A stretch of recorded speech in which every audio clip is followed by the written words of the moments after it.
America, American US stamping visa stamping అని వాళ్ళు చెన్నై వెళ్ళి ఉన్నారు. సో వాళ్ళ ఇంట్లో ఉన్నా సరే ఊరికా కాము కూర్చో ఎక్కడ హైదరాబాద్ సినిమా షూటింగ్లు ఏంటి అని చెప్పి అని ఉంటే నేను ఆగిపోయి ఉండేవాడిని.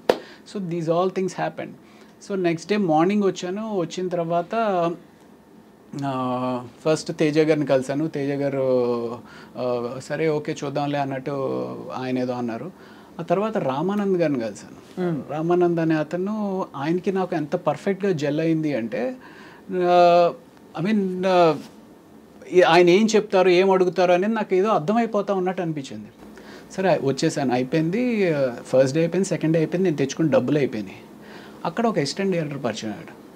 తనతోడన్నా ఏంటండి ఇది 3 రోజులు అయిపోయింది ఏం చెప్పట్లేదు, నా పరిస్థితి ఏంటి, నేను ఎక్కడ ఉండాలి ఏంటి అంటే, ఎక్కడ ఉంటావు, నాతో వచ్చేస్తావా, ఉస్మానియా యూనివర్సిటీ హాస్టల్లో ఉంటాను, నాతో వచ్చే హాస్టల్కి వచ్చా అని చెప్పేసి అన్నాడు. ఆ అబ్బాయి ఒకవేళ ఇది ఒకపోయినా సరే నేను వెళ్ళిపోయేవాడినేమో వెనక్కి. సో తను వచ్చామన్నాడు కదా అని చెప్పి తనతో పాటు తనతో వెళ్ళిపోయాను. సో తను ఆ ఆఫీస్ అట్మాస్ఫియర్ ఇవన్నీ ఎక్స్ప్లెయిన్ చేయడం, సినిమా ఎక్స్ప్లెయిన్ చేయడం. సో అలాగా everything was just as if it was arranged for you, arranged dots and connect చేస్తే ఇప్పుడు. Exactly. But first film when it didn't work out and you wanted to ఎలాగో ఆ పట్టుదలతోటి ఆ తర్వాత ఏం జరిగిందంటే మీకు ఎలా భరోసా వచ్చింది that I will be fine అని? అంటే ప్రాబబ్లీ ఆ యాక్టింగ్ ఇన్స్టిట్యూట్లో ట్రావెల్ అవడం అనేది కూడా అది కూడా మళ్ళీ జరిగింది. And then I started noticing that okay అప్పుడు నాకు అసలు ఏం అర్థం అవ్వలేదు, ఇప్పుడు కొంత బాగానే అర్థమవుతుంది అనేది అనిపించిన తర్వాత ఈ యాక్టింగ్ ఇన్స్టిట్యూట్స్కి ఎవరో ఒకళ్ళు డైరెక్టర్స్ ఎవరైతే యాక్టర్స్ తోటి రిక్వైర్మెంట్ ఉంటుందో వాళ్ళు వస్తూ ఉంటారు. అలాగా జైన్ సి పరాంజీ గారు ప్రభాస్ తోటి ఈశ్వర్ సినిమా చేస్తున్నాము అనే ఒక కొత్త సినిమా చేస్తున్నాము కొత్త వాళ్ళతోటి అన్నట్టుగా ఆయన వచ్చారనమాట. అప్పుడు ప్రభాస్ కొత్త వాళ్ళు. సో ఆ సినిమాకి ఆడిషన్స్ కోసం అన్నట్టుగా ఆయన వచ్చారు. ఆయనతో పాటు అశోక్ కుమార్ గారిని ప్రొడ్యూసర్ రావడం. సో అక్కడ నేను ఇలా చెప్పా అంటే నువ్వు హీరో కింద చేసావు కదమ్మా అంటే, పర్వాలేదు sir I just want get back, ఎలాంటి క్యారెక్టర్ ఇచ్చినా పర్వాలేదు చేస్తాను అంటే, అందులో ఒక చిన్న నెగిటివ్ రోల్ ఏదో ఉంటే ఆ నెగిటివ్ రోల్ ఇచ్చారనమాట. సో అప్పుడు మీకేం అనిపించలేదా, అయ్యో నేను హీరోని కదా, నేను హీరో మెటీరియల్ని కదా, నేను ప్రభాస్లా పొడుగ్గా ఉన్నాను కదా? అంటే నాకు అలా అనిపించలేదండి, నిజంగా అలా అనిపించలేదు.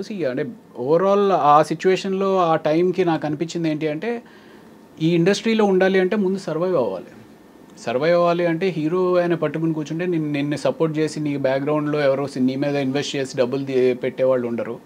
సో సర్వైవ్ అవ్వాలి అంటే ఏదో ఒకటి చేయాలి కదా అన్నట్టుగానే అనుకున్నాను. అంటే ఇన్ఫ్యాక్ట్ ఆ టైంలో నాకు ఎలా ఉండేది అంటే, మెడిసిన్ వదిలేసాము ఇంటికి తిరిగి వెళ్ళలేము అనే ఒక పిచ్చి పట్టుదలతో ఈరోజు పొద్దున్న 9 గంటలకు నేను ఇంటి నుంచి బయటికి వెళ్ళాను అంటే, ఏదో ఒక సినిమాలో ఛాన్స్ ఓకే అయితే కానీ నేను ఇంటికి రాను అనుకుని బయట కారులో పడుకునిపోయిన రోజులు కూడా ఉన్నాయండి. అయ్యా అంటే నేను ఇంటికి వెళ్ళను, పొద్దున్నే వెళ్ళి స్నానం చేసేసి మళ్ళీ బయలుదేరతా అలా అనుకుని బయలుదేరి చాలా అయితే మీరు స్ట్రగుల్ అయ్యారు. Oh my God. But mentally what was your state of mind? అంటే ఎక్కడైనా I want to go back to my profession, medicine నేను ప్రాక్టీస్ చేస్తాను ఇంకా చదువుతాను అంటే ఒక 2 years దీని మీద ఇన్వెస్ట్ చేశాను అనమాట. 2 years ఇన్వెస్ట్ చేసిన తర్వాత ఇట్ వాజ్ మధ్యలో ట్రై చేశాను, మేబీ పీజీ ఏమైనా ట్రై చేసి ప్రిపేర్ అవుదాము, పోస్ట్ గ్రాడ్యుయేషన్ ప్రిపేర్ అవుదాము అనుకుని ఒక 2 weeks పుస్తకాలు తెరిచాను. బట్ ఒకసారి ఆ రిథమ్ బ్రేక్ అయితే మళ్ళీ ఆ రిథమ్ రావడానికి ఒక 3 నెలలు పడుతుంది. బట్ తర్వాత ఎక్కడో మీరు హౌస్ సర్జన్సీ చేశారని? House surgeoncy is just part of medicine కదా, ఫస్ట్ గ్రాడ్యుయేషనే కదా. అదే సో ఇట్స్ జస్ట్ ఇంటర్న్షిప్ లాగానే. సో మీరు బేసికలీ అయితే అంటే but you had all the qualifications to become a practising doctor. Correct. But ఒక్కవేళ యాక్టింగ్ కాకుండా మీరు స్పెషలైజేషన్ తీసుకుంటే ఏం తీసుకునేవారు? నాకు ఎండోక్రోనాలజీ కానీ డర్మటాలజీ కానీ ఇంట్రెస్ట్ ఉండింది. ఓకే, డర్మటాలజీ చేస్తే బాగుండేది కదా మా అందరికి కూడా, మీరు ఏం చెప్పాలి. సో అలా మరి మొత్తం ఇప్పుడు మీకు మందులు మీరే వేసుకుంటారా? మోస్ట్లీ అంటే యు నో నౌ కదా everything. That's one common question మనకి చాలా మంది అడుగుతూ ఉంటారు, సార్ డాక్టర్లు వాళ్ళే ట్రీట్మెంట్ చేసుకుంటా ఉంటారు. అన్ని వేళలా అవ్వకపోవచ్చు కానీ మోర్ ఆర్ లెస్ ఆ బేసిక్స్ అన్ని మాకే. ఇప్పుడు నేను మెడికల్ ఇంటర్వ్యూస్ చేస్తానండి, I have done about 2000-3000 medical interviews వేరే చోట. I think I'm half a doctor. ఏమీ తెలియదు నేనే అలా అనుకుంటే, మీరు యాక్చువల్గా డాక్టర్ అయింది ఇంకా ఎంత అనుకోవాలనుకుంటాను. అంటే యూజువల్గా మనకి దగ్గు జలుబు జ్వరం ఇలాంటివి ఏమన్నా సరే మనమే చేసేసుకుంటాం. చిన్న ఏమైనా ఎలర్జీస్ కానీ అలాంటివి అన్నా సరే మనమే ట్రీట్ చేసుకుంటాం. ప్రభాస్ గారితో మీ first film how was your experience meeting Prabhas first time? అప్పటికేం తెలియదు కదా, అందరు కొత్త వాళ్ళు. అంటే నేను నా ఫస్ట్ సినిమా ఏదైతే నా ఎక్స్పీరియన్స్ ఉంటుందో సేమ్ అంటే ఒక నైవ్గా అమాయకంగా ఎవరు ఏదో చెప్తున్నారు ఏంటి. ప్రభాస్ కూడా సత్యానంద్ గారి దగ్గర స్టూడెంట్ యాక్చువల్లీ. అవునవును అవును. సో అలాగా అప్పుడు తను వచ్చినప్పుడు అలా ఉండేవాడు. బట్ తను మంచి పర్సనాలిటీ అండ్ అంటే తను వాక్ చేసినప్పుడే నాకు అనిపించేది ఓ మ్యాన్ అసలు ఎంత మ్యాన్లీగా ఉంది తిని వాక్ అనేది. నాకు అప్పుడు ఒక మారుతి కారు ఉండేదన్నమాట. షార్ట్ గ్యాప్లో వచ్చి తను కార్లో పడుకునేవాడు. అంటే రాత్రంతా అంటే ఈ షూటింగ్ టైర్డ్నెస్ తోటి ఇంకొక 2 గంటలు పడుకొనిస్తే బాగుండు కదా అంటూ ఉండేవాడు అనమాట తను. So yeah that was a wonderful experience. ఎలా అనిపిస్తుంది అంటే today he's one of the biggest pan India pan world super star. ఇప్పుడు if you met him Ravi garu, would you have the same vibe? Because you sort of started off together. ఇద్దరికి మధ్య అంత పరిచయం ఉంటుందంటారా? I don't know. You don't know. You haven't probably been in that situation yet. So Eshwar తర్వాత క్యా హువా?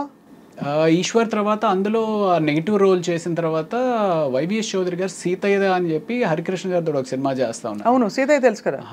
సీతయ్య ఎవరి మాట విండు, సీతయ్య మేము వాడుకుంటాం. కానీ నేను సీతక్క అని మార్చుకున్నా నా గురించి. ఓకే. సో ఆ సినిమాలో ఒక సిమిలర్ నెగిటివ్ రోలే. బట్ ఆ నెగిటివ్ రోల్తో పాటు ఒక వండర్ఫుల్ సాంగ్ అండి, కీరవాణి గారు కంపోజ్ చేసిన సాంగ్, ఆదిశంకర్లో సౌందర్య లహరి అని చెప్పి ఒక సాంగ్. ఆ సినిమా దట్ హ్యాపెండ్. దీని తర్వాత Eshwar led to that Seethaiah. And after Seethaiah my next నా అంతటికి నేనుగా సాధించుకున్న సినిమా ఘర్షణ అనమాట.